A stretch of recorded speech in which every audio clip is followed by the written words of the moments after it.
ಓಂ ಶಾಂತಿ. ಇಂದಿನ ಪರಮಾತ್ಮನ ಮಹಾವಾಕ್ಯ ಮುರುಳಿ ದಿನಾಂಕ 24/7/2025. ಬಾಪ್ತಾದ ಮಧುಬನ. ಮಧುರ ಮಕ್ಕಳೇ, ನೀವು ಈ ಜ್ಞಾನದ ಶಿಕ್ಷಣವನ್ನು ಕಲಿತು ಮೊದಲು ಶಾಂತಿಧಾಮಕ್ಕೆ ಹೋಗಿ ನಂತರ ನಿಮ್ಮ ಸುಖಧಾಮಕ್ಕೆ ಹೋಗುತ್ತೀರಾ. ಶಾಂತಿಧಾಮಕ್ಕೆ ಹೋಗಿ ಸುಖಧಾಮದಲ್ಲಿ ಬರುವುದೇ ನಿಮ್ಮ ಗುರಿ ಉದ್ದೇಶ ಆಗಿದೆ. ಅಂದ ಮೇಲೆ ಈ ಗುರಿ ಉದ್ದೇಶವನ್ನು ಎಂದೂ ಮರೆಯಬಾರದು. ಇಂದಿನ ಪ್ರಶ್ನೆ ಆಗಿದೆ, ಮಕ್ಕಳಾದ ನೀವು ಸಾಕ್ಷಿಯಾಗಿ ಈ ಸಮಯದ ನಾಟಕದ ಯಾವ ದೃಶ್ಯವನ್ನು ನೋಡುತ್ತಿದ್ದೀರಾ? ಉತ್ತರ, ಈ ಸಮಯದಲ್ಲಿ ನಾಟಕದಲ್ಲಿ ಸಂಪೂರ್ಣವಾಗಿ ದುಃಖದ ದೃಶ್ಯ ಇದೆ. ಒಂದು ವೇಳೆ ಯಾರ ಜೀವನದಲ್ಲಾದರೂ ಸುಖ ಇದ್ದರೂ ಕೂಡ ಆ ಸುಖ ಅಲ್ಪ ಕಾಲದ ಕಾಗವಿಷ್ಟ ಸಮಾನ ಸುಖ ಆಗಿದೆ. ಇನ್ನು ಎಲ್ಲರ ಜೀವನದಲ್ಲೂ ಅಪಾರ ದುಃಖ ಇದೆ. ಈಗ ಮಕ್ಕಳಾದ ನೀವು ಪ್ರಕಾಶದ ಕಡೆ ಬಂದಿದ್ದೀರಾ. ಅಂದರೆ ಈಗ ನಿಮಗೆ ಜ್ಞಾನದ ಪ್ರಕಾಶ ಪ್ರಾಪ್ತಿಯಾಗಿದೆ. ನಿಮಗೆ ಗೊತ್ತಿದೆ, ಸೆಕೆಂಡಿಗೂ ಈ ಬೇಹದ್ದಿನ ಸೃಷ್ಟಿಚಕ್ರ ತಿರುಗುತ್ತಿರುತ್ತದೆ. ಈ ಸೃಷ್ಟಿಚಕ್ರದಲ್ಲಿ ಒಂದು ದಿನದಂತೆ ಇನ್ನೊಂದು ದಿನ ಇರಲು ಸಾಧ್ಯ ಇಲ್ಲ. ಸಂಪೂರ್ಣ ಜಗತ್ತಿನ ಪಾತ್ರವೇ ಬದಲಾಗುತ್ತಿರುತ್ತದೆ. ಹೊಸ ದೃಶ್ಯ ಪುನಃ ನಡೆಯುತ್ತಿರುತ್ತದೆ. ಇಂದಿನ ಗೀತೆಯಾಗಿದೆ, ಯಾರು ಪ್ರಿಯತಮ ತಂದೆಯ ಜೊತೆಗಿದ್ದಾರೋ ಅವರ ಮೇಲೆ ಸದಾ ಜ್ಞಾನದ ಮಳೆ ಸುರಿಯುತ್ತಿರುತ್ತದೆ. ಡಬ್ಬಲ್ ಓಂ ಶಾಂತಿ. ಒಂದನೆಯದಾಗಿ, ಪರಮಾತ್ಮ ತಂದೆ ತಮ್ಮ ಸ್ವಧರ್ಮದಲ್ಲಿ ಸ್ಥಿತ ಆಗಿದ್ದಾರೆ. ಆದ್ದರಿಂದ ಮೊದಲನೇ ಓಂ ಶಾಂತಿ. ಇನ್ನು ಎರಡನೆಯದಾಗಿ ಮಕ್ಕಳಿಗೆ ಹೇಳುತ್ತಾರೆ, ನೀವು ಕೂಡ ನಿಮ್ಮ ಸ್ವಧರ್ಮ ಆದಂತಹ ಶಾಂತಿಯ ಸ್ಥಿತಿಯಲ್ಲಿ ಸ್ಥಿತ ಆಗಿ ಮತ್ತು ತಂದೆಯಾದ ನನ್ನನ್ನು ನೆನಪು ಮಾಡಿ. ಜಗತ್ತಿನಲ್ಲಿ ಪರಮಾತ್ಮ ತಂದೆಯನ್ನು ಬಿಟ್ಟು ಬೇರೆ ಯಾರೂ ಕೂಡ ಸ್ವಧರ್ಮದಲ್ಲಿ ಸ್ಥಿತ ಆಗಿ ಎಂದು ಹೇಳಲು ಸಾಧ್ಯ ಇಲ್ಲ. ಈಗ ಮಕ್ಕಳ ಬುದ್ಧಿಯಲ್ಲಿ ನಿಶ್ಚಯ ಇದೆ. ನಿಶ್ಚಯ ಬುದ್ಧಿ ಉಳ್ಳಂತವರೇ ವಿಜಯಿಗಳಾಗುತ್ತಾರೆ. ನಿಶ್ಚಯ ಬುದ್ಧಿ ಉಳ್ಳಂತವರೇ ವಿಜಯವನ್ನು ಪಡೆದುಕೊಳ್ಳುತ್ತಾರೆ. ನಿಶ್ಚಯ ಬುದ್ಧಿ ವಿಜಯಂತಿ ಎಂದು ಹೇಳಲಾಗುತ್ತದೆ. ಅಂದ ಮೇಲೆ ಯಾವ ಮಾತಿನಲ್ಲಿ ವಿಜಯವನ್ನು ಪಡೆದುಕೊಳ್ಳುತ್ತೀರಾ? ತಂದೆಯ ಆಸ್ತಿಯ ಮೇಲೆ ವಿಜಯವನ್ನು ಪಡೆದುಕೊಳ್ಳುತ್ತೀರಾ. ನೀವೀಗ ಸ್ವರ್ಗಕ್ಕೆ ಹೋಗುತ್ತೀರಾ. ಸ್ವರ್ಗಕ್ಕೆ ಹೋಗುವುದು ಅಂದರೆ ವಿಜಯವನ್ನು ಪಡೆದುಕೊಳ್ಳುವುದು. ಇಲ್ಲಿ ಪರಮಾತ್ಮ ತಂದೆಯ ಆಸ್ತಿಯ ಮೇಲೆ ವಿಜಯವನ್ನು ಪಡೆದುಕೊಳ್ಳಬೇಕು. ಇನ್ನು ಸ್ವರ್ಗದಲ್ಲಿ ಪುರುಷಾರ್ಥಕ್ಕನುಸಾರವಾಗಿ ನಿಮಗೆ ಪದವಿ ಸಿಗುತ್ತದೆ. ಸ್ವರ್ಗಕ್ಕಂತೂ ಅವಶ್ಯವಾಗಿ ಹೋಗಲೇಬೇಕು. ಮಕ್ಕಳಿಗೆ ಗೊತ್ತಿದೆ, ಈ ಜಗತ್ತು ಚೀಚಿ ಕೊಳಕು ಜಗತ್ತಾಗಿದೆ. ಈಗ ಇನ್ನೂ ಈ ಜಗತ್ತಿನಲ್ಲಿ ಅಪಾರ ದುಃಖ ಜಾಸ್ತಿ ಆಗುತ್ತದೆ. ಈಗ ಇನ್ನೂ ಅನೇಕ ಪ್ರಕಾರದ ದುಃಖ ಜಾಸ್ತಿ ಆಗುತ್ತದೆ. ನಾಟಕದ ಚಕ್ರದ ಬಗ್ಗೆ ಈಗ ನಿಮಗೆ ಗೊತ್ತಿದೆ. ಪರಮಾತ್ಮ ತಂದೆ ಅನೇಕ ಬಾರಿ ಈ ಸೃಷ್ಟಿಗೆ ಬಂದಿದ್ದರು. ಎಲ್ಲರನ್ನು ಪಾವನರನ್ನಾಗಿ ಮಾಡಿ ಎಲ್ಲಾ ಆತ್ಮರನ್ನು ಸೊಳ್ಳೆ ಹಿಂಡಿನಂತೆ ವಾಪಸ್ ಮನೆಗೆ ಕರೆದುಕೊಂಡು ಹೋಗಲು ಅನೇಕ ಬಾರಿ ತಂದೆ ಬಂದಿದ್ದರು. ಪುನಃ ಪರಮಾತ್ಮ ತಂದೆ ಸ್ವಯಂ ನಿರ್ವಾಣ ಧಾಮಕ್ಕೆ ಹೋಗಿ ನಿರ್ವಾಣ ಧಾಮದಲ್ಲಿ ನಿವಾಸವನ್ನು ಮಾಡುತ್ತಾರೆ. ಮಕ್ಕಳಾದ ನೀವು ಕೂಡ ನಿರ್ವಾಣ ಧಾಮಕ್ಕೆ ಹೋಗುತ್ತೀರಾ. ಅಂದ ಮೇಲೆ ಈಗ ಮಕ್ಕಳಿಗೆ ಇಲ್ಲಿ ಬಹಳಷ್ಟು ಖುಷಿ ಇರಬೇಕು. ಈ ಶಿಕ್ಷಣದ ಮೂಲಕ ಮೊದಲು ನಾನು ಶಾಂತಿ ಧಾಮಕ್ಕೆ ಹೋಗಿ ನಂತರ ಸುಖಧಾಮದಲ್ಲಿ ಬರುತ್ತೇನೆ ಅನ್ನುವ ಖುಷಿ ಈಗ ನಿಮಗೆ ಇರಬೇಕು. ಶಾಂತಿ ಧಾಮಕ್ಕೆ ಹೋಗಿ ಸುಖಧಾಮದಲ್ಲಿ ಬರುವುದೇ ನಿಮ್ಮ ಗುರಿ ಉದ್ದೇಶ ಆಗಿದೆ. ಈ ಗುರಿ ಉದ್ದೇಶವನ್ನು ಎಂದೂ ಕೂಡ ನೀವು ಮರೆಯಬಾರದು. ಪ್ರತಿದಿನ ನೀವು ಜ್ಞಾನವನ್ನು ಕೇಳುತ್ತೀರಾ. ಜ್ಞಾನವನ್ನು ಕೇಳಿ ನೀವು ತಿಳಿದುಕೊಳ್ಳುತ್ತೀರಾ. ಪತಿತರನ್ನು ಪಾವನರನ್ನಾಗಿ ಮಾಡುವುದಕ್ಕೋಸ್ಕರ ಪರಮಾತ್ಮ ತಂದೆ ನಮಗೆ ಶಿಕ್ಷಣವನ್ನು ಕಲಿಸುತ್ತಿದ್ದಾರೆ ಎಂದು. ಪಾವನರಾಗುವುದಕ್ಕೋಸ್ಕರ ಸಹಜ ಉಪಾಯವನ್ನು ತಂದೆ ತಿಳಿಸುತ್ತಾರೆ. ತಂದೆಯಾದ ನನ್ನನ್ನು ನೆನಪು ಮಾಡಿ, ಆಗ ನೀವು ಪಾವನರಾಗುತ್ತೀರಾ ಎಂದು. ಪಾವನ ಆಗುವುದಕ್ಕೋಸ್ಕರ ತಂದೆ ಸಹಜ ಉಪಾಯವನ್ನು ತಿಳಿಸುತ್ತಾರೆ. ಇದೇನು ಹೊಸ ಮಾತಲ್ಲ. ಭಗವಂತ ತಂದೆ ರಾಜಯೋಗವನ್ನು ಕಲಿಸಿದರು ಎಂದು ಗೀತೆಯಲ್ಲಿ ಬರೆದಿದ್ದಾರೆ. ಆದರೆ ಕೇವಲ ಶ್ರೀಕೃಷ್ಣನ ಹೆಸರನ್ನು ತೋರಿಸಿ ತಪ್ಪನ್ನು ಮಾಡಿದ್ದಾರೆ. ಈಗ ಮಕ್ಕಳಾದ ನಿಮಗೆ ಯಾವ ಜ್ಞಾನ ಪ್ರಾಪ್ತಿಯಾಗುತ್ತಿದೆಯೋ ಆ ಜ್ಞಾನ ಭಗವದ್ಗೀತೆಯಲ್ಲಷ್ಟೇ ಅಲ್ಲ, ಗೀತೆಯ ಜೊತೆಗೆ ಬೇರೆ ಶಾಸ್ತ್ರದಲ್ಲೂ ಇರಬಹುದು ಎಂದು ತಿಳಿದುಕೊಳ್ಳಬೇಡಿ. ಇಲ್ಲ, ಗೀತೆಯನ್ನು ಬಿಟ್ಟು ಬೇರೆ ಯಾವ ಶಾಸ್ತ್ರದಲ್ಲೂ ತಂದೆ ತಿಳಿಸಿರುವಂತಹ ಜ್ಞಾನದ ಮಾತಿಲ್ಲ. ಪರಮಾತ್ಮ ತಂದೆಗೆ ಹೇಗೆ ಮಹಿಮೆಯನ್ನು ಮಾಡುತ್ತೇವೋ ಆ ರೀತಿ ಬೇರೆ ಯಾವ ಮನುಷ್ಯರಿಗೂ ಮಹಿಮೆಯನ್ನು ಮಾಡಲು ಸಾಧ್ಯ ಇಲ್ಲ. ತಂದೆಯ ಮಹಿಮೆ ಬೇರೆ ಯಾವ ಮನುಷ್ಯರಿಗೂ ಪ್ರಾಪ್ತಿಯಾಗಲು ಸಾಧ್ಯ ಇಲ್ಲ ಅನ್ನುವುದು ಮಕ್ಕಳಿಗೆ ಗೊತ್ತಿದೆ. ಪರಮಾತ್ಮ ತಂದೆ ಬರದೇ ಇದ್ದಿದ್ದರೆ ಈ ಸೃಷ್ಟಿ ಚಕ್ರ ಪುನಃ ಪುನರಾವರ್ತನೆ ಆಗಲು ಸಾಧ್ಯ ಆಗುತ್ತಿರಲಿಲ್ಲ. ಪರಮಾತ್ಮ ತಂದೆ ಬರದೇ ಇದ್ದಿದ್ದರೆ ಈ ದುಃಖಧಾಮ ಪುನಃ ಹೇಗೆ ಸುಖಧಾಮ ಆಗಲು ಸಾಧ್ಯ ಆಗುತ್ತಿತ್ತು? ಸೃಷ್ಟಿ ಚಕ್ರ ಅಂತೂ ತಿರುಗುತ್ತಿರುತ್ತದೆ ತಾನೆ. ಅಂದ ಮೇಲೆ ಅವಶ್ಯವಾಗಿ ಪರಮಾತ್ಮ ತಂದೆ ಬರಲೇಬೇಕು. ಎಲ್ಲರನ್ನೂ ವಾಪಸ್ ಮನೆಗೆ ಕರೆದುಕೊಂಡು ಹೋಗುವುದಕ್ಕೋಸ್ಕರ ಪರಮಾತ್ಮ ತಂದೆ ಬರುತ್ತಾರೆ. ಪುನಃ ಈ ನಾಟಕ ಚಕ್ರ ತಿರುಗುತ್ತದೆ. ಪರಮಾತ್ಮ ತಂದೆ ಬರದೇ ಇದ್ದಿದ್ದರೆ ಕಲಿಯುಗ ಹೇಗೆ ಸತ್ಯುಗ ಆಗಲು ಸಾಧ್ಯ ಆಗುತ್ತಿತ್ತು? ಇನ್ನು ಈ ಯಾವ ಜ್ಞಾನದ ಮಾತು ಯಾವ ಶಾಸ್ತ್ರದಲ್ಲೂ ಇಲ್ಲ. ರಾಜಯೋಗದ ಬಗ್ಗೆ ಗೀತೆಯಲ್ಲಿ ವರ್ಣನೆ ಇದೆ. ಒಂದು ವೇಳೆ ಭಗವಂತ ತಂದೆ ಅಬೂ ಪರ್ವತದಲ್ಲಿ ಬಂದಿದ್ದಾರೆ ಎಂದು ಎಲ್ಲರಿಗೂ ಗೊತ್ತಾದರೆ, ಮೌಂಟ್ ಅಬುವಿನಲ್ಲಿ ಪರಮಾತ್ಮ ತಂದೆ ಬಂದಿದ್ದಾರೆ ಎಂದು ಎಲ್ಲರಿಗೂ ಗೊತ್ತಾದರೆ, ಎಲ್ಲರೂ ತಂದೆಯ ಜೊತೆ ಮಿಲನವನ್ನು ಮಾಡುವುದಕ್ಕೋಸ್ಕರ ತಕ್ಷಣ ಓಡೋಡಿ ಬರುತ್ತಿದ್ದರು. ಸನ್ಯಾಸಿಗಳೂ ಕೂಡ ನಾವು ಭಗವಂತ ತಂದೆಯ ಜೊತೆಗೆ ಮಿಲನವನ್ನು ಮಾಡಬೇಕು ಎಂದು ಬಯಸುತ್ತಾರೆ. ಪತಿತ ಪಾವನ ಪರಮಾತ್ಮ ತಂದೆಯನ್ನು ಎಲ್ಲರೂ ನೆನಪು ಮಾಡುತ್ತಾರೆ. ವಾಪಸ್ ಮನೆಗೆ ಹೋಗುವುದಕ್ಕೋಸ್ಕರ ಪತಿತ ಪಾವನ ತಂದೆಯನ್ನು ನೆನಪು ಮಾಡುತ್ತಾರೆ. ಈಗ ಮಕ್ಕಳಾದ ನೀವು ಪದುಮಾಪದಂ ಭಾಗ್ಯಶಾಲಿಗಳಾಗಿದ್ದೀರಾ. ಸತ್ಯುಗದಲ್ಲಿ ಅಪಾರ ಸುಖ ಇರುತ್ತದೆ. ಹೊಸ ಜಗತ್ತಿನಲ್ಲಿ ಯಾವ ದೇವಿ ದೇವತಾ ಧರ್ಮ ಇತ್ತೋ ಈಗ ಆ ದೇವತಾ ಧರ್ಮ ಇಲ್ಲ. ಪರಮಾತ್ಮ ತಂದೆ ದೈವಿ ರಾಜ್ಯವನ್ನು ಬ್ರಹ್ಮನ ಮೂಲಕ ಸ್ಥಾಪನೆ ಮಾಡುತ್ತಾರೆ. ಇದೆಲ್ಲ ಸ್ಪಷ್ಟವಾದ ಜ್ಞಾನದ ಮಾತಾಗಿದೆ. ನಿಮ್ಮ ಬುದ್ಧಿಯಲ್ಲಿ ಈ ಗುರಿ ಉದ್ದೇಶ ಇದೆ. ಈ ಗುರಿ ಉದ್ದೇಶದಲ್ಲಿ ಸಂಶಯದ ಮಾತೇ ಇಲ್ಲ. ಮುಂದೆ ಹೋದಂತೆ ಎಲ್ಲರಿಗೂ ಅರ್ಥ ಆಗುತ್ತದೆ. ಅವಶ್ಯವಾಗಿ ರಾಜಧಾನಿ ಸ್ಥಾಪನೆ ಆಗುತ್ತದೆ. ಆದಿ ಸನಾತನ ದೇವಿ ದೇವತಾ ಧರ್ಮ ಸ್ಥಾಪನೆ ಆಗುತ್ತದೆ. ಯಾವಾಗ ನೀವು ಸ್ವರ್ಗದಲ್ಲಿ ನಿವಾಸವನ್ನು ಮಾಡುತ್ತೀರೋ ಆ ಸಮಯದಲ್ಲಿ ಈ ದೇಶದ ಹೆಸರು ಭಾರತವೇ ಆಗಿರುತ್ತದೆ. ನಂತರ ಯಾವಾಗ ನೀವು ನರಕಕ್ಕೆ ಬರುತ್ತೀರೋ ಆಗ ಹಿಂದೂಸ್ತಾನ ಅನ್ನುವ ಹೆಸರನ್ನು ಇಡುತ್ತಾರೆ. ಈ ಕಲಿಯುಗದಲ್ಲಿ ಅಪಾರ ದುಃಖ ಇದೆ. ಪುನಃ ಈ ಸೃಷ್ಟಿ ಪರಿವರ್ತನೆ ಆಗುತ್ತದೆ. ನಂತರ ಸ್ವರ್ಗ ಸುಖಧಾಮ ಆಗಿರುತ್ತದೆ. ಈ ಜ್ಞಾನ ಈಗ ಮಕ್ಕಳಾದ ನಿಮಗೆ ಈಗ ಗೊತ್ತಾಗಿದೆ. ಜಗತ್ತಿನ ಯಾವ ಮನುಷ್ಯರು ಈ ಜ್ಞಾನದ ಬಗ್ಗೆ ಸ್ವಲ್ಪ ಕೂಡ ಅರ್ಥ ಮಾಡಿಕೊಂಡಿಲ್ಲ. ಪರಮಾತ್ಮ ತಂದೆ ಸ್ವಯಂ ಹೇಳುತ್ತಾರೆ, ಈಗ ಇದು ಅಂಧಕಾರದ ರಾತ್ರಿಯಾಗಿದೆ. ರಾತ್ರಿಯ ಸಮಯದಲ್ಲಿ ಮನುಷ್ಯರು ಬಹಳಷ್ಟು ಪೆಟ್ಟನ್ನು ತಿನ್ನುತ್ತಿರುತ್ತಾರೆ. ಈಗ ಮಕ್ಕಳಾದ ನೀವು ಪ್ರಕಾಶವನ್ನು ಪಡೆದುಕೊಂಡಿದ್ದೀರಾ. ನೀವೀಗ ಪ್ರಕಾಶದಲ್ಲಿ ಇದ್ದೀರಾ. ಈಗ ನೀವು ಸಾಕ್ಷಿಯಾಗಿ ಬುದ್ಧಿಯಲ್ಲಿ ಜ್ಞಾನವನ್ನು ಧಾರಣೆ ಮಾಡಿಕೊಳ್ಳಬೇಕು. ಸೆಕೆಂಡಿಗೂ ಈ ಬೇಹದ್ದಿನ ಸೃಷ್ಟಿ ಚಕ್ರ ತಿರುಗುತ್ತಿರುತ್ತದೆ. ಈ ಸೃಷ್ಟಿ ನಾಟಕದಲ್ಲಿ ಒಂದು ದಿನದಂತೆ ಇನ್ನೊಂದು ದಿನ ಇರಲು ಸಾಧ್ಯ ಇಲ್ಲ. ಈ ಜಗತ್ತಿನಲ್ಲಿ ಎಲ್ಲರ ಪಾತ್ರವು ಪರಿವರ್ತನೆ ಆಗುತ್ತಿರುತ್ತದೆ. ಇಡೀ ಜಗತ್ತಿನ ಪಾತ್ರವೇ ಪರಿವರ್ತನೆ ಆಗುತ್ತಿರುತ್ತದೆ. ಹೊಸ ದೃಶ್ಯ ನಡೆಯುತ್ತಿರುತ್ತದೆ. ಈ ಸಮಯದಲ್ಲಿ ಸಂಪೂರ್ಣ ದುಃಖದ ದೃಶ್ಯ ಇದೆ. ಒಂದು ವೇಳೆ ಈ ಸಮಯದಲ್ಲಿ ಸುಖ ಇದ್ದರೂ ಕೂಡ ಆ ಸುಖ ಕಾಗವಿಷ್ಟ ಸಮಾನ ಸುಖ ಆಗಿದೆ. ಇನ್ನು ಜಗತ್ತಿನಲ್ಲಿ ಅಪಾರ ದುಃಖ ಇದೆ. ಈ ಜನ್ಮದಲ್ಲಿ ಯಾರಾದರೂ ಸುಖಿಗಳಾಗಿದ್ದರೂ ಕೂಡ ಮುಂದಿನ ಜನ್ಮದಲ್ಲಿ ದುಃಖಿಗಳಾಗುತ್ತಾರೆ. ಈಗ ಮಕ್ಕಳ ಬುದ್ಧಿಯಲ್ಲಿ ಸದಾ ಈ ಮಾತಿನ ಸ್ಮೃತಿ ಇರುತ್ತದೆ, ನಾವೀಗ ನಮ್ಮ ಮನೆಗೆ ವಾಪಸ್ ಹೋಗುತ್ತೇವೆ. ಅಂದ ಮೇಲೆ ಪಾವನರಾಗುವುದಕ್ಕೋಸ್ಕರ ಪರಿಶ್ರಮವನ್ನು ಪಡಬೇಕು. ಶ್ರೀ ಶ್ರೀ ಅಂದರೆ ಸರ್ವಶ್ರೇಷ್ಠ ತಂದೆಯಾದ ಪರಮಾತ್ಮ ತಂದೆ ಶ್ರೀ ಲಕ್ಷ್ಮಿ ಅಥವಾ ಶ್ರೀ ನಾರಾಯಣ ಆಗುವುದಕ್ಕೋಸ್ಕರ ಶ್ರೀಮತವನ್ನು ಕೊಟ್ಟಿದ್ದಾರೆ. ಬ್ಯಾರಿಸ್ಟರ್ ಕೂಡ ಮತವನ್ನು ನೀಡುತ್ತಾರೆ. ಬ್ಯಾರಿಸ್ಟರ್ ಭವ ಎಂದು ಬ್ಯಾರಿಸ್ಟರ್ ಮತವನ್ನು ನೀಡುತ್ತಾರೆ. ಈಗ ಪರಮಾತ್ಮ ತಂದೆ ತಿಳಿಸುತ್ತಾರೆ, ಶ್ರೀಮತದಂತೆ ನೀವು ಈ ರೀತಿ ದೇವತೆಗಳಾಗಿ ನೀವೀಗ ಸ್ವಯಂ ಅನ್ನು ಕೇಳಿಕೊಳ್ಳಬೇಕು. ನನ್ನಲ್ಲಿ ಯಾವುದೇ ಅವಗುಣ ಅಂತೂ ಇಲ್ಲ ತಾನೆ. ಈ ಸಮಯದಲ್ಲಿ ಎಲ್ಲರೂ ಗಾಯನವನ್ನು ಮಾಡುತ್ತಾರೆ. ನಿರ್ಗುಣಿಯಾಗಿರುವ ನನ್ನಲ್ಲಿ ಯಾವ ಗುಣವೂ ಇಲ್ಲ. ನೀವು ನನ್ನ ಮೇಲೆ ಕರುಣೆಯನ್ನು ತೋರಿಸಿ ಎಂದು. ದಯೆ ಅಂದರೆ ಕರುಣೆಯಾಗಿದೆ. ಪರಮಾತ್ಮ ತಂದೆ ತಿಳಿಸುತ್ತಾರೆ, ಮಕ್ಕಳೇ, ನಾನು ಯಾರ ಮೇಲೂ ದಯೆಯನ್ನು ತೋರಿಸುವುದಿಲ್ಲ. ಪ್ರತಿಯೊಬ್ಬರು ತಮ್ಮ ಮೇಲೆ ತಾವೇ ದಯೆಯನ್ನು ತೋರಿಸಿಕೊಳ್ಳಬೇಕು. ಈ ನಾಟಕ ಇದೇ ರೀತಿ ಮಾಡಲ್ಪಟ್ಟಿದೆ. ನಿರ್ದಯಿಯಾದಂತಹ ರಾವಣ ನಿಮ್ಮನ್ನು ದುಃಖದ ಜಗತ್ತಿಗೆ ಕರೆದುಕೊಂಡು ಬರುತ್ತಾನೆ. ನಿರ್ದಯಿಯಾದಂತಹ ರಾವಣ ನಿಮ್ಮನ್ನು ದುಃಖದ ಕಡೆ ಕರೆದುಕೊಂಡು ಬರುತ್ತಾನೆ.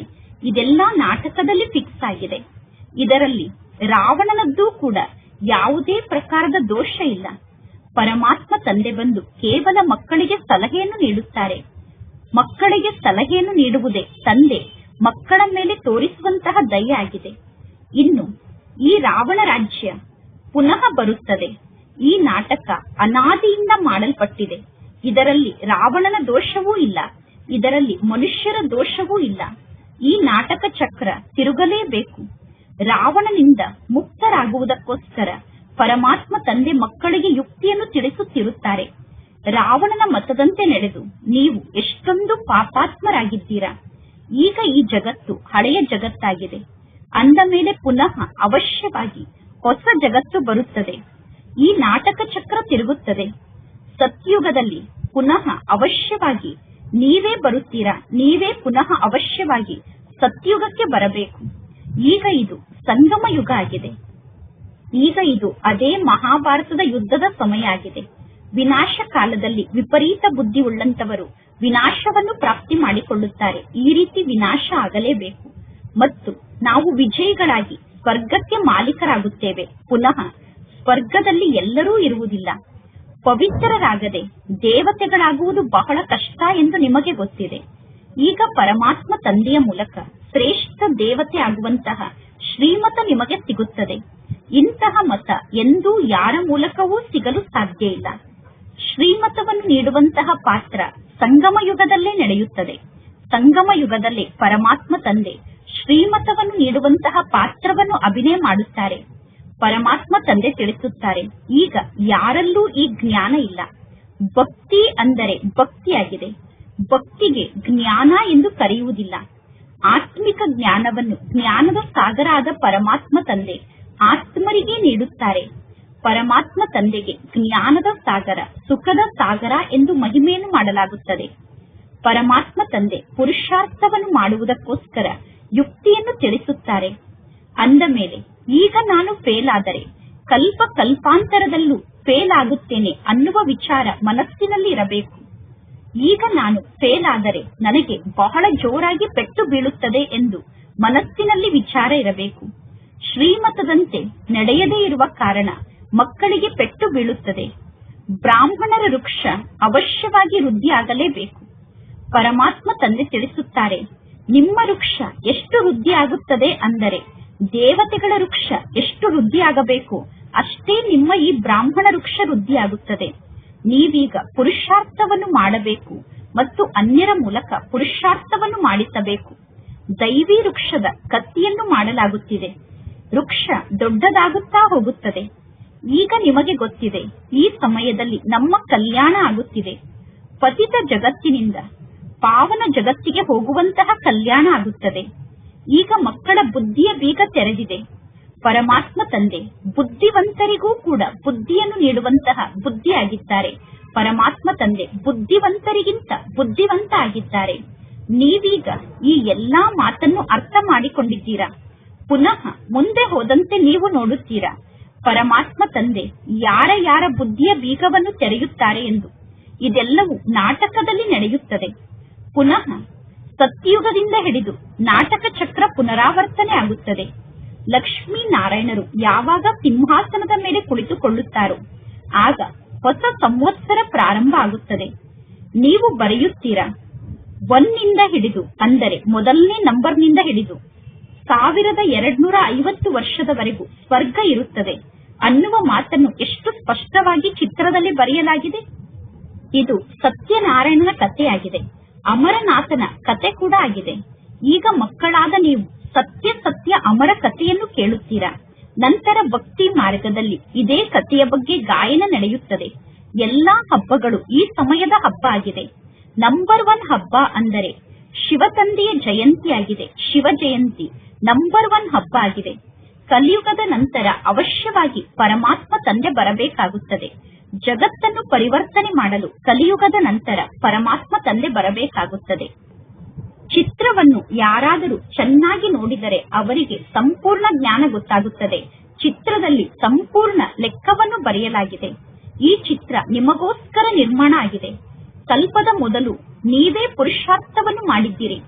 ಕಲ್ಪದ ಮೊದಲು ಯಾರು ಎಷ್ಟು ಪುರುಷಾರ್ಥವನ್ನು ಮಾಡಿದ್ದರೋ ಈ ಕಲ್ಪದಲ್ಲೂ ಅವರು ಅಷ್ಟೇ ಪುರುಷಾರ್ಥವನ್ನು ಮಾಡುತ್ತಾರೆ. ನೀವೀಗ ಸಾಕ್ಷಿಯಾಗಿ ಅನ್ಯರನ್ನು ನೋಡಬೇಕು. ನಿಮಗೆ ನಿಮ್ಮ ಪುರುಷಾರ್ಥದ ಬಗ್ಗೆ ಗೊತ್ತಿದೆ. ನಿಮ್ಮ ಪುರುಷಾರ್ಥದ ಬಗ್ಗೆ ನಿಮಗೇ ಗೊತ್ತಿರಲು ಸಾಧ್ಯ. ವಿದ್ಯಾರ್ಥಿಗಳಿಗೆ ತಾವು ಎಷ್ಟು ಶಿಕ್ಷಣವನ್ನು ಕಲಿಯುತ್ತಿದ್ದೇವೆ ಎಂದು ಗೊತ್ತಿರುತ್ತದೆಯೋ ಅಥವಾ ಇಲ್ಲವೋ? ವಿದ್ಯಾರ್ಥಿಗಳಿಗೆ ಗೊತ್ತಿರುತ್ತದೆ ತಾನೆ. ಇಂತಹ ವಿಷಯದಲ್ಲಿ ನಾನು ಬಹಳ ಕಚ್ಚಾ ಇದ್ದೇನೆ, ಅಂದರೆ ಇಂತಹ ವಿಷಯದಲ್ಲಿ ಡಲ್ ಇದ್ದೇನೆ ಎಂದು ವಿದ್ಯಾರ್ಥಿಗಳ ಮನಸ್ಸು ಸದಾ ಅವರನ್ನು ತಿನ್ನುತ್ತಿರುತ್ತದೆ. ನಂತರ ಆ ಸಬ್ಜೆಕ್ಟ್ ನಲ್ಲಿ ವಿದ್ಯಾರ್ಥಿಗಳು ಫೇಲ್ ಆಗಿ ಬಿಡುತ್ತಾರೆ. ಪರೀಕ್ಷೆಯ ಸಮಯದಲ್ಲಿ ಯಾವ ವಿಷಯದಲ್ಲಿ ವಿದ್ಯಾರ್ಥಿಗಳು ಡಲ್ ಆಗಿರುತ್ತಾರೋ ಆ ವಿಷಯದ ಬಗ್ಗೆ ಪರೀಕ್ಷೆಯನ್ನು ಬರೆಯಲು ಹೋಗುವಾಗ ವಿದ್ಯಾರ್ಥಿಗಳ ಹೃದಯ ಬಡಿತ ಜಾಸ್ತಿ ಆಗುತ್ತಿರುತ್ತದೆ. ಈಗ ಮಕ್ಕಳಾದ ನಿಮಗೂ ಕೂಡ ಇಲ್ಲಿ ಎಲ್ಲಾ ಮಾತಿನ ಸಾಕ್ಷಾತ್ಕಾರ ಆಗುತ್ತದೆ. ಆದರೆ ಸಾಕ್ಷಾತ್ಕಾರ ಆದ ನಂತರ ಏನನ್ನು ಮಾಡಲು ಸಾಧ್ಯ? ಒಮ್ಮೆ ಫೇಲ್ ಆದ ನಂತರ ಪುನಃ ಏನನ್ನು ಮಾಡಲು ಸಾಧ್ಯ? ಶಾಲೆಯಲ್ಲಿ ವಿದ್ಯಾರ್ಥಿಗಳು ಫೇಲ್ ಆದರೆ ಅವರ ಸಂಬಂಧಿಗಳು ಸಿಟ್ಟನ್ನು ಮಾಡಿಕೊಳ್ಳುತ್ತಾರೆ. ಟೀಚರ್ ಕೂಡ ವಿದ್ಯಾರ್ಥಿಗಳ ಮೇಲೆ ಸಿಟ್ಟನ್ನು ಮಾಡಿಕೊಳ್ಳುತ್ತಾರೆ.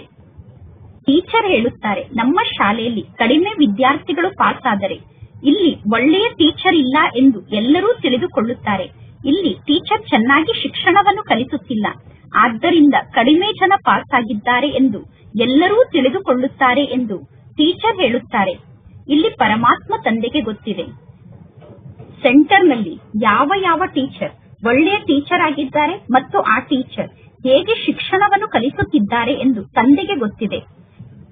ಟೀಚರ್ಸ್ಗಳಲ್ಲಿ ಯಾವ ಟೀಚರ್ ಚೆನ್ನಾಗಿ ಶಿಕ್ಷಣವನ್ನು ಕಲಿಸಿ ಮಧುಬನಕ್ಕೆ ಕರೆದುಕೊಂಡು ಬರುತ್ತಾರೆ ಅನ್ನುವುದು ತಂದೆಗೆ ಗೊತ್ತಿದೆ. ಎಲ್ಲವೂ ಗೊತ್ತಾಗುತ್ತದೆ ತಾನೆ. ಪರಮಾತ್ಮ ತಂದೆ ತಿಳಿಸುತ್ತಾರೆ, ಮೋಡವನ್ನು ಮಧುಬನಕ್ಕೆ ಕರೆದುಕೊಂಡು ಬರಬೇಕು, ಅಂದರೆ ಮೋಡದ ಸಮಾನ ಆದಂತಹ ಮಕ್ಕಳನ್ನು ಮಧುಬನಕ್ಕೆ ಕರೆದುಕೊಂಡು ಬರಬೇಕು. ಸಣ್ಣ ಮಕ್ಕಳನ್ನು ನೀವು ಮಧುಬನಕ್ಕೆ ಕರೆದುಕೊಂಡು ಬಂದರೆ ಆ ಮಕ್ಕಳ ಬಗ್ಗೆ ನಿಮಗೆ ಮೋಹ ಇರುತ್ತದೆ. ಒಂಟಿಯಾಗಿ ನೀವು ಮಧುಬನಕ್ಕೆ ಬಂದರೆ ಬುದ್ಧಿಯಲ್ಲಿ ಜ್ಞಾನದ ಮಾತು ಚೆನ್ನಾಗಿ ಧಾರಣೆ ಆಗುತ್ತದೆ. ನೀವು ಒಂಟಿಯಾಗಿ ಮಧುಬನಕ್ಕೆ ಬಂದರೆ ಬುದ್ಧಿಯೋಗ ತಂದೆಯ ಜೊತೆಗೆ ಚೆನ್ನಾಗಿ ಜೋಡಣೆ ಆಗುತ್ತದೆ. ನಿಮ್ಮ ಮನೆಯಲ್ಲಿ ಇರುವಾಗ ಮಕ್ಕಳ ಮುಖವನ್ನಂತೂ ನೋಡುತ್ತಿರುತ್ತೀರ ತಾನೆ. ಮಧುಬನಕ್ಕೆ ಒಂಟಿಯಾಗಿ ಬನ್ನಿ. ಪರಮಾತ್ಮ ತಂದೆ ತಿಳಿಸುತ್ತಾರೆ, ಈ ಹಳೆಯ ಜಗತ್ತು ಸ್ಮಶಾನ ಆಗಲೇಬೇಕು. ಹೊಸ ಮನೆಯನ್ನು ನಿರ್ಮಾಣ ಮಾಡಿದಾಗ ಬುದ್ಧಿ ಹೊಸ ಮನೆಯ ಜೊತೆಗೆ ಜೋಡಣೆ ಆಗುತ್ತದೆ. ನನಗೋಸ್ಕರ ಹೊಸ ಮನೆ ನಿರ್ಮಾಣ ಆಗುತ್ತಿದೆ ಎಂದು ಬುದ್ಧಿ ಹೊಸ ಮನೆಯ ಜೊತೆಗೆ ಜೋಡಣೆ ಆಗುತ್ತದೆ. ಉದ್ಯೋಗ ವ್ಯವಹಾರವನ್ನು ಮಾಡುತ್ತಿದ್ದರೂ ಕೂಡ ಅವರ ಬುದ್ಧಿಯೋಗ ಹೊಸ ಮನೆಯ ಜೊತೆಗೆ ಜೋಡಣೆ ಆಗಿರುತ್ತದೆ. ಕೆಲಸ ಕಾರ್ಯವನ್ನು ಬಿಟ್ಟು ಕೇವಲ ಹೊಸ ಮನೆಯಲ್ಲಿ ಅವರು ಬಚ್ಚಿಟ್ಟು ಕುಳಿತುಕೊಳ್ಳುವುದಿಲ್ಲ. ಅದು ಹದ್ದಿನ ಮಾತಾಗಿದೆ, ಇದು ಬೇಹದ್ದಿನ ಮಾತಾಗಿದೆ. ಪ್ರತಿಯೊಂದು ಕಾರ್ಯವನ್ನು ಮಾಡುತ್ತಿದ್ದರೂ ನಾನೀಗ ವಾಪಸ್ ಮನೆಗೆ ಹೋಗಿ ನಂತರ ನನ್ನ ರಾಜ್ಯದಾನಿಗೆ ಹೋಗುತ್ತೇನೆ ಅನ್ನುವ ಸ್ಮೃತಿ ಇದ್ದಾಗ ಅಪಾರ ಖುಷಿ ಇರುತ್ತದೆ. ಪರಮಾತ್ಮ ತಂದೆ ತಿಳಿಸುತ್ತಾರೆ, ಮಕ್ಕಳೇ, ನಿಮ್ಮ ಮಕ್ಕಳನ್ನು ನೀವು ಸಂಪಾಲನೆ ಕೂಡ ಮಾಡಬೇಕು, ಆದರೆ ನಿಮ್ಮ ಬುದ್ಧಿಯೋಗ ಪರಮಧಾಮದ ಜೊತೆಗೆ ಜೋಡಣೆ ಆಗಿರಬೇಕು. ಒಂದು ವೇಳೆ ನೀವು ಪರಮಾತ್ಮ ತಂದೆಯನ್ನು ನೆನಪು ಮಾಡದೇ ಇದ್ದರೆ ಪುನಃ ನೀವು ಪವಿತ್ರರಾಗಲು ಸಾಧ್ಯ ಇಲ್ಲ. ನೆನಪಿನ ಮೂಲಕ ನೀವು ಪವಿತ್ರರಾಗುತ್ತೀರಾ, ಜ್ಞಾನದ ಮೂಲಕ ಸಂಪಾದನೆ ಆಗುತ್ತದೆ. ಈ ಸಮಯದಲ್ಲಿ ಎಲ್ಲರೂ ಪತಿತರಾಗಿದ್ದಾರೆ. ಇಲ್ಲಿ ಎರಡು ದಡ ಇದೆ. ಪರಮಾತ್ಮ ತಂದೆಗೆ ಅಂಬಿಗಾ ಎಂದು ಕರೆಯುತ್ತಾರೆ, ಆದರೆ ಈ ಶಬ್ದದ ಅರ್ಥ ಯಾರಿಗೂ ಗೊತ್ತಿಲ್ಲ. ಈಗ ನಿಮಗೆ ಗೊತ್ತಿದೆ, ಪರಮಾತ್ಮ ತಂದೆ ಕಲಿಯುಗದ ಈ ದಡದಿಂದ ಸತ್ಯುಗದ ಆ ದಡಕ್ಕೆ ನಮ್ಮನ್ನು ಕರೆದುಕೊಂಡು ಹೋಗುತ್ತಾರೆ. ಆತ್ಮಕ್ಕೆ ಗೊತ್ತಿದೆ, ಪರಮಾತ್ಮ ತಂದೆಯನ್ನು ನೆನಪು ಮಾಡಿ ನಾನು ಸತ್ಯುಗದ ದಡದ ಸಮೀಪಕ್ಕೆ ಹೋಗುತ್ತಿದ್ದೇನೆ. ಅಂಬಿಗಾ ಅನ್ನುವ ಹೆಸರನ್ನು ಕೂಡ ಅರ್ಥ ಸಹಿತವಾಗಿ ಇಡಲಾಗಿದೆ. ಪರಮಾತ್ಮ ತಂದೆಗೆ ಅನೇಕ ಹೆಸರಿನಿಂದ ಮಹಿಮೆಯನ್ನು ಮಾಡುತ್ತಾರೆ. ನನ್ನ ನೌಕೆಯನ್ನು ಪಾರು ಮಾಡಿ ಎಂದು ಪರಮಾತ್ಮ ತಂದೆಯನ್ನು ಕರೆಯುತ್ತಾರೆ. ಸತ್ಯಯುಗದಲ್ಲಿ ನನ್ನ ನೌಕೆಯನ್ನು ಪಾರು ಮಾಡಿ ಎಂದು ಕರೆಯುತ್ತಾರೇನೂ ಇಲ್ಲ, ಕಲಿಯುಗದಲ್ಲಿ ಕರೆಯುತ್ತಾರೆ. ಈಗ ಮಕ್ಕಳಿಗೆ ಗೊತ್ತಿದೆ, ತಿಳುವಳಿಕೆಹೀನರನ್ನು ನೀವು ಮಧುಬನಕ್ಕೆ ಕರೆದುಕೊಂಡು ಬರಬಾರದು. ಯಾರು ಬುದ್ಧಿಹೀನರಾಗಿದ್ದಾರೋ ಅವರು ಮಧುಬನಕ್ಕೆ ಬರಬಾರದು. ಪರಮಾತ್ಮ ತಂದೆ ಬುದ್ಧಿಹೀನರನ್ನು ಕರೆದುಕೊಂಡು ಬರಬೇಡಿ ಎಂದು ಹೇಳುತ್ತಾರೆ. ಬುದ್ಧಿಹೀನರಿಗೆ ಇಲ್ಲಿಗೆ ಬರಲು ಅವಕಾಶ ಇಲ್ಲ. ನಿಶ್ಚಯ ಬುದ್ಧಿ ಇಲ್ಲ ಅಂದರೆ ಅಂತವರನ್ನು ಎಂದೂ ತಂದೆಯ ಬಳಿ ಕರೆದುಕೊಂಡು ಬರಬೇಡಿ. ಏಕೆಂದರೆ ಯಾರಿಗೆ ನಿಶ್ಚಯ ಬುದ್ಧಿ ಇಲ್ಲವೋ ಅವರು ಸ್ವಲ್ಪ ಕೂಡ ಜ್ಞಾನವನ್ನು ಅರ್ಥ ಮಾಡಿಕೊಳ್ಳುವುದಿಲ್ಲ. ಮೊದಲು 7 ದಿನದ ಕೋರ್ಸ್ ಅನ್ನು ಕೊಡಬೇಕು. ಕೆಲವರಿಗೆ 2 ದಿನದಲ್ಲಿ ಜ್ಞಾನದ ಬಾಣ ನಾಟುತ್ತದೆ. ಚೆನ್ನಾಗಿ ಜ್ಞಾನದ ಬಾಣ ನಾಟಿದರೆ ನಂತರ ಪುನಃ ಅವರು ಜ್ಞಾನ ಮಾರ್ಗವನ್ನು ಬಿಡುವುದಿಲ್ಲ. ಕೆಲವರು ಹೇಳುತ್ತಾರೆ, ನಾನು 7 ದಿನ ಇನ್ನೂ ಈ ಜ್ಞಾನದ ಶಿಕ್ಷಣವನ್ನು ಕಲಿಯುತ್ತೇನೆ ಎಂದು. ನೀವು ತಕ್ಷಣ ಅರ್ಥ ಮಾಡಿಕೊಳ್ಳುತ್ತೀರಾ, ಇವರು ನಮ್ಮ ಕುಲದ ಆತ್ಮರಾಗಿದ್ದಾರೆ ಎಂದು.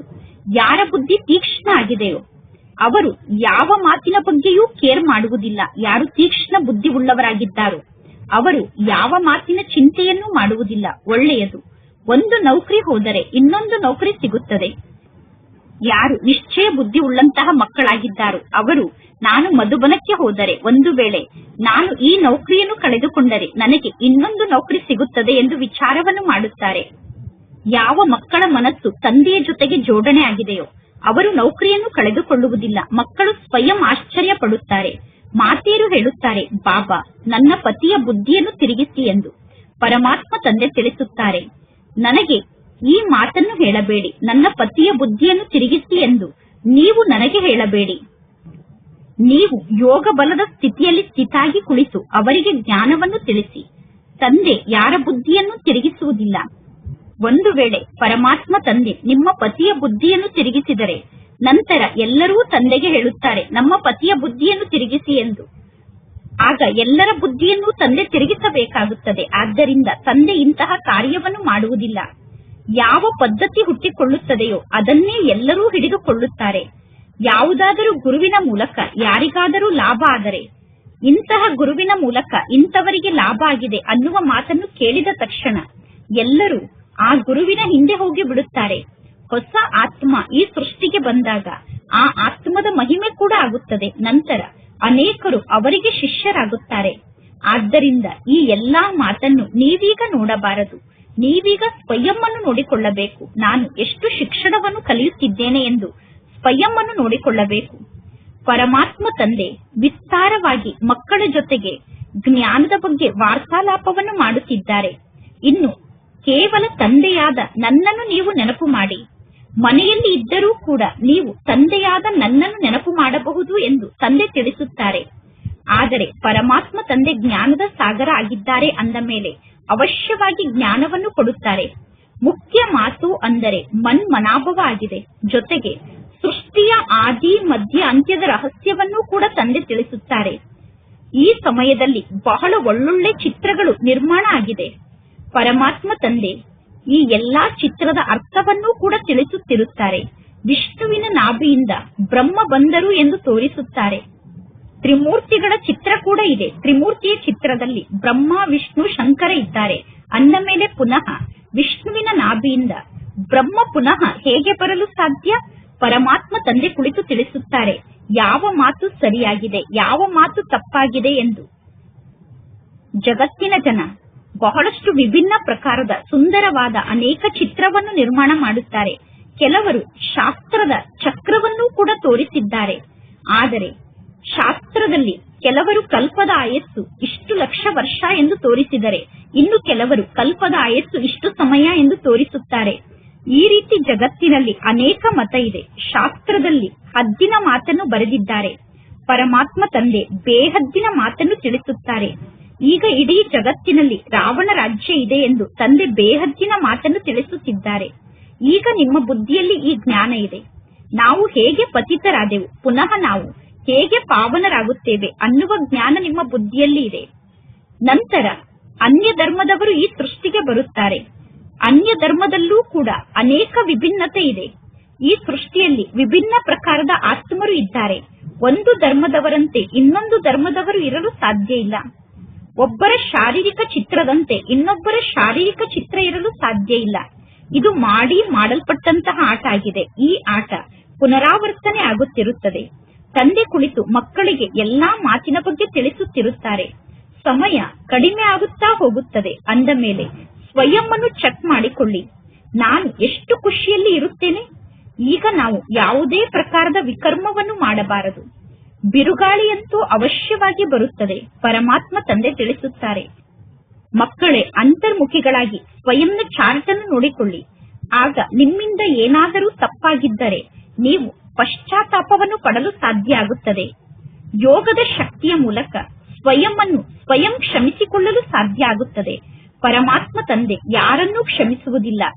ತಂದೆ ಯಾರಿಗೂ ಕ್ಷಮೆಯನ್ನು ನೀಡುವುದಿಲ್ಲ. ನಾಟಕದಲ್ಲಿ ಕ್ಷಮೆ ಅನ್ನುವ ಶಬ್ದವೇ ಇಲ್ಲ. ಸ್ವಯಂಗೋಸ್ಕರ ನೀವು ಸ್ವಯಂ ಪರಿಶ್ರಮವನ್ನು ಪಡಬೇಕು. ಪಾಪದ ಶಿಕ್ಷೆಯನ್ನು ಮನುಷ್ಯರು ಸ್ವಯಂ ಅನುಭವ ಮಾಡುತ್ತಾರೆ. ಇಲ್ಲಿ ಕ್ಷಮೆಯ ಮಾತೇ ಇಲ್ಲ. ಪರಮಾತ್ಮ ತಂದೆ ತಿಳಿಸುತ್ತಾರೆ, ಪ್ರತಿಯೊಂದು ಮಾತಿನಲ್ಲೂ ಪರಿಶ್ರಮವನ್ನು ಪಡಬೇಕು. ಪರಮಾತ್ಮ ತಂದೆ ಕುಳಿತು ಆತ್ಮರಿಗೆ ಯುಕ್ತಿಯನ್ನು ತಿಳಿಸುತ್ತಾರೆ. ಪರಮಾತ್ಮ ತಂದೆಯನ್ನು ನೀವು ಕೂಗಿ ಕರೆಯುತ್ತೀರಾ, ಪರಮಾತ್ಮ ತಂದೆ ಈ ಹಳೆಯ ದೇಶದಲ್ಲಿ ಬನ್ನಿ, ರಾವಣನ ದೇಶಕ್ಕೆ ಬನ್ನಿ, ಬಂದು ಪತಿತರಾಗಿರುವ ನಮ್ಮನ್ನು ಪಾವನ ಮಾಡಿ ಎಂದು. ಆದರೆ ಮನುಷ್ಯರು ಈ ಮಾತನ್ನು ಅರ್ಥ ಮಾಡಿಕೊಳ್ಳುವುದಿಲ್ಲ. ಜಗತ್ತಿನಲ್ಲಿರುವ ಮನುಷ್ಯರು ಅಸುರಿ ಸಂಪ್ರದಾಯದವರಾಗಿದ್ದಾರೆ. ನೀವು ಬ್ರಾಹ್ಮಣ ಸಂಪ್ರದಾಯದವರಾಗಿದ್ದೀರಾ. ನಂತರ ನೀವೇ ದೈವಿ ಸಂಪ್ರದಾಯದವರಾಗುತ್ತೀರಾ. ನಂಬರ್ ವಾರಾಗಿ ನೀವು ಪುರುಷಾರ್ಥವನ್ನು ಮಾಡುತ್ತೀರಾ. ನಂತರ ಪುನಃ ಹೇಳಲಾಗುತ್ತದೆ, ಇವರ ಅದೃಷ್ಟದಲ್ಲಿ ಇಷ್ಟೇ ಭಾಗ್ಯ ಇದೆ. ಕೆಲವರು ಸ್ವಯಂನ ಟೈಮನ್ನು ವೇಸ್ಟ್ ಮಾಡುತ್ತಿರುತ್ತಾರೆ. ಜನ್ಮ ಜನ್ಮಾಂತರ ಕಲ್ಪ ಕಲ್ಪಾಂತರಕ್ಕೋಸ್ಕರ ಅವರು ಶ್ರೇಷ್ಠ ಪದವಿಯನ್ನು ಪಡೆದುಕೊಳ್ಳಲು ಸಾಧ್ಯ ಇಲ್ಲ. ಸ್ವಯಂಗೆ ಸ್ವಯಂ ಪೆಟ್ಟನ್ನು ಕೊಟ್ಟುಕೊಳ್ಳಬಾರದು, ಅಂದರೆ ಸ್ವಯಂಗೆ ನಷ್ಟವನ್ನು ಮಾಡಿಸಿಕೊಳ್ಳಬಾರದು. ಏಕೆಂದರೆ ಈಗ ಜಮಾ ಕೂಡ ಆಗುತ್ತದೆ. ನಂತರ ಜಮಾ ಆದಂತಹ ಸಂಪಾದನೆ ನಷ್ಟದ ಕಡೆ ಕೂಡ ಹೋಗಿಬಿಡುತ್ತದೆ, ಲಾಸ್ ಕೂಡ ಆಗುತ್ತದೆ. ರಾವಣ ರಾಜ್ಯದಲ್ಲಿ ಎಷ್ಟೊಂದು ನಷ್ಟ ಆಗುತ್ತದೆ. ಒಳ್ಳೆಯದು ಮಧುರಾತಿ ಮಧುರ ಅಗಲಿ ಹೋಗಿ ಮರಳಿ ಸಿಕ್ಕಿರುವ ಮಕ್ಕಳ ಪ್ರತಿ ಮಾಸ್ಪಿತಾ ಬಾಪ್ತಾದರವರ ನೆನಪು, ಪ್ರೀತಿ ಹಾಗೂ ಸುಪ್ರಭಾತ. ಆತ್ಮಿಕ ಮಕ್ಕಳಿಗೆ ಆತ್ಮಿಕ ತಂದೆಯ ನಮಸ್ತೆ, ಆತ್ಮಿಕ ತಂದೆಗೆ ಆತ್ಮಿಕ ಮಕ್ಕಳ ನೆನಪು, ಪ್ರೀತಿ ಹಾಗೂ ನಮಸ್ತೆ ನಮಸ್ತೆ ನಮಸ್ತೆ. ಧಾರಣೆಗೋಸ್ಕರ ಮುಖ್ಯ ಸಾರ. ಫಸ್ಟ್ ಪಾಯಿಂಟ್, ಅಂತರ್ಮುಖಿಗಳಾಗಿ ಸ್ವಯಂ ಅನ್ನು ಚೆಕ್ ಮಾಡಿಕೊಳ್ಳಬೇಕು. ನಮ್ಮ ಮೂಲಕ ಯಾವ ತಪ್ಪು ನಡೆಯುತ್ತಿದೆಯೋ ಆ ತಪ್ಪಿಗೋಸ್ಕರ ಮನಸ್ಸಿನಿಂದ ಪಶ್ಚಾತ್ತಾಪವನ್ನು ಪಟ್ಟು ಯೋಗ ಬಲದ ಮೂಲಕ ಸ್ವಯಂ ಅನ್ನು ಕ್ಷಮಿಸಿಕೊಳ್ಳಬೇಕು. ಸ್ವಯಂಗೋಸ್ಕರ ಸ್ವಯಂ ಪರಿಶ್ರಮವನ್ನು ಪಡಬೇಕು. ಸೆಕೆಂಡ್ ಪಾಯಿಂಟ್, ಪರಮಾತ್ಮ ತಂದೆಯ ಮೂಲಕ ಯಾವ ಸಲಹೆ ಸಿಗುತ್ತದೆಯೋ ಆ ಸಲಹೆಯಂತೆ ಸಂಪೂರ್ಣ ನಡೆದು ಸ್ವಯಂನ ಮೇಲೆ ಸ್ವಯಂ ದಯೆಯನ್ನು ತೋರಿಸಿಕೊಳ್ಳಬೇಕು. ಸಾಕ್ಷಿಯಾಗಿ ಸ್ವಯಂನ ಪುರುಷಾರ್ಥವನ್ನು ನೋಡಿಕೊಳ್ಳಬೇಕು ಮತ್ತು ಸಾಕ್ಷಿಯಾಗಿ ಅನ್ಯರ ಪುರುಷಾರ್ಥವನ್ನು ನೋಡಬೇಕು. ಎಂದೂ ಕೂಡ ಸ್ವಯಂಗೆ ಸ್ವಯಂ ನಷ್ಟವನ್ನು ಮಾಡಿಕೊಳ್ಳಬಾರದು. ಇಂದಿನ ವರದಾನ ಆಗಿದೆ. ವಿಶ್ವ ಕಲ್ಯಾಣದ ಭಾವನೆಯ ಮೂಲಕ ಪ್ರತಿಯೊಂದು ಆತ್ಮದ ರಕ್ಷಣೆಯ ಪ್ಲಾನ್ ಅನ್ನು ರೂಪಿಸುವಂತಹ ಸತ್ಯ ದಯಾಹೃದಯಿಗಳಾಗಿ. ವರ್ತಮಾನ ಸಮಯದಲ್ಲಿ ಕೆಲವು ಆತ್ಮರು ಸ್ವಯಂನ ಅಕಲ್ಯಾಣಕ್ಕೆ ಸ್ವಯಂ ನಿಮಿತ್ತರಾಗಿ ಬಿಡುತ್ತಾರೆ. ಅದಕ್ಕೋಸ್ಕರ ದಯಾಹೃದಯಿಗಳಾಗಿ ಯಾವುದಾದರೂ ಪ್ಲಾನ್ ಅನ್ನು ರಚನೆ ಮಾಡಿ. ಯಾವುದೇ ಆತ್ಮದ ಪಾತ್ರವನ್ನು ನೋಡಿ ನೀವು ಸ್ವಯಂ ಏರುಪೇರಿನಲ್ಲಿ ಬರಬೇಡಿ. ಆ ಆತ್ಮರ ರಕ್ಷಣೆಯ ಸಾಧನದ ಬಗ್ಗೆ ವಿಚಾರವನ್ನು ಮಾಡಿ. ಇದೆಲ್ಲ ನಡೆಯುತ್ತಿರುತ್ತದೆ, ಈ ರೀತಿ ಆಗುತ್ತಿರುತ್ತದೆ ಎಂದು ವಿಚಾರವನ್ನು ಮಾಡಬೇಡಿ. ವೃಕ್ಷ ಬೀಳಲೇಬೇಕು ಎಂದು ವಿಚಾರವನ್ನು ಮಾಡಬೇಡಿ. ಎಷ್ಟೆಲ್ಲಾ ವಿಘ್ನಗಳು ಬಂದಿದೆಯೋ ಆ ವಿಘ್ನವನ್ನು ಸಮಾಪ್ತಿ ಮಾಡಿ. ವಿಶ್ವ ಕಲ್ಯಾಣಕಾರಿ ಅನ್ನುವುದು ನಿಮ್ಮ ಬಿರುದಾಗಿದೆ. ವಿಘ್ನ ವಿನಾಶಕ ಅನ್ನುವುದು ನಿಮ್ಮ ಬಿರುದಾಗಿದೆ. ಆ ಬಿರುದಿಗನುಸಾರವಾಗಿ ಸಂಕಲ್ಪ, ವಾಣಿ ಮತ್ತು ಕರ್ಮದಲ್ಲಿ ದಯಾಹೃದಯಿಗಳಾಗಿ ವಾತಾವರಣವನ್ನು ಪರಿವರ್ತನೆ ಮಾಡುವ ಮಾತಿನಲ್ಲಿ ಸಹಯೋಗಿಗಳಾಗಿ. ಇಂದಿನ ಸ್ಲೋಗನ್ ಆಗಿದೆ, ಯಾರು ಬುದ್ಧಿಯ ಮೇಲೆ ಗಮನ ಅನ್ನುವ ಕಾವಲನ್ನು ನೀಡುತ್ತಾರೋ ಅವರೇ ಕರ್ಮಯೋಗಿಗಳಾಗಲು ಸಾಧ್ಯ. ಸ್ವಯಂನ ಬುದ್ಧಿಯ ಮೇಲೆ ಅಟೆನ್ಷನ್ ಅನ್ನುವ ಕಾವಲನ್ನು ಇಡುವಂತವರೇ ಕರ್ಮಯೋಗಿಗಳಾಗಲು ಸಾಧ್ಯ. ಇಂದಿನ ಅವ್ಯಕ್ತ ಸೂಚನೆಯಾಗಿದೆ. ಸಂಕಲ್ಪದ ಶಕ್ತಿಯನ್ನು ಜಮಾ ಮಾಡಿಕೊಂಡು ಶ್ರೇಷ್ಠ ಸೇವೆಗೋಸ್ಕರ ನಿಮಿತ್ತರಾಗಿ. ಅಂತಿಮ ಫೈನಲ್ ಪೇಪರ್ನ ಕ್ವಶನ್ ಏನಾಗಿರುತ್ತದೆ? ಸೆಕೆಂಡ್ ನಲ್ಲಿ ಫುಲ್ ಸ್ಟಾಪ್ ಅನ್ನು ಇಡುವುದೇ ಅಂತಿಮ ಫೈನಲ್ ಪೇಪರ್ನ ಕ್ವಶನ್ ಆಗಿರುತ್ತದೆ. ಅದಕ್ಕನುಸಾರವಾಗಿ ಮಾರ್ಕ್ಸ್ ಸಿಗುತ್ತದೆ. ಸೆಕೆಂಡ್ ಗಿಂತ ಜಾಸ್ತಿ ಸಮಯವನ್ನು ತೆಗೆದುಕೊಂಡರೆ ನೀವು ಫೇಲ್ ಆಗುತ್ತೀರಾ. ಒಂದನೆಯದಾಗಿ ಪರಮಾತ್ಮ ತಂದೆ ಮತ್ತು ನಾನು ಬಿಟ್ಟರೆ ಮೂರನೇ ಯಾವ ಮಾತು ಆ ಸಮಯದಲ್ಲಿ ನೆನಪಿಗೆ ಬರಬಾರದು. ಒಬ್ಬ ತಂದೆ ಮತ್ತು ನಾನು, ನನ್ನನ್ನು ಮತ್ತು ತಂದೆಯನ್ನು ಬಿಟ್ಟರೆ ಮೂರನೇ ಯಾವ ಮಾತು ನೆನಪಿಗೆ ಬರಬಾರದು. ಇದನ್ನೂ ನಾನು ಮಾಡಬೇಕು, ಇದನ್ನೂ ನಾನು ನೋಡಬೇಕು. ಈ ರೀತಿ ಆಗುತ್ತದೆಯೋ ಅಥವಾ ಇಲ್ಲವೋ, ಈ ರೀತಿ ಆಯಿತೋ ಅಥವಾ ಇಲ್ಲವೋ, ಈ ರೀತಿ ಏಕೆ ಆಯಿತು, ಇವರು ಈ ರೀತಿ ಏಕೆ ಮಾಡಿದರು, ಈ ರೀತಿ ಏಕೆ ಆಗುತ್ತಿದೆ ಅನ್ನುವ ಅನೇಕ ಪ್ರಕಾರದ ಸಂಕಲ್ಪ ಅಂತ್ಯದಲ್ಲಿ ಮನಸ್ಸಿನಲ್ಲಿ ಬಂದರೆ ಫೈನಲ್ ಪೇಪರ್ನಲ್ಲಿ ನೀವು ಪಾಸ್ ಆಗಲು ಸಾಧ್ಯ ಇಲ್ಲ. ಒಳ್ಳೆಯದು. ಓಂ ಶಾಂತಿ.